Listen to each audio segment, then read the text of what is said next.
ప్రేమ చేస్తే నువ్వు ఎక్కడ పాడైపోతావు అని చెప్పి తను చినిగిపోయిన బట్టలు వేసుకొని నీకు మంచి మంచి బట్టలు ఇప్పిస్తాడు రా నాన్న. పాపం తను పరిగికో వికారాబాద్కో పంట మొత్తం తీసుకొని వచ్చిన తర్వాత పంట అమ్మిన తర్వాత ఒక 10,000 జేబులో పెట్టుకొని ఇంటికి వెళ్తా ఉంటే మధ్యాహ్నం 3 అవుతా ఉంటుంది, ఆకలి అవుతా ఉంటుంది నాన్నకు బాగా. నాన్న తిందామని చెప్పి ఒక రెస్టారెంట్ ముందర నిలబడి లోపలికి పోయి బిర్యానీ ఎంత ఉందని చెప్పి చూస్తే 250 రూపాయలు ఉంటుంది.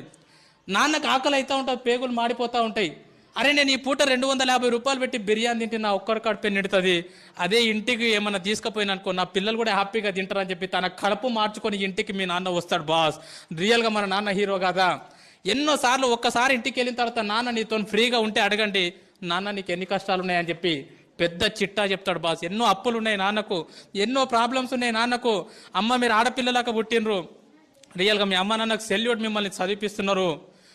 రియల్గా సెల్యూట్ వాళ్ళకి. ఎందుకంటే ఆడపిల్ల పుట్టిందని చెప్పి చాలా మంది బాధపడతా ఉన్నారు.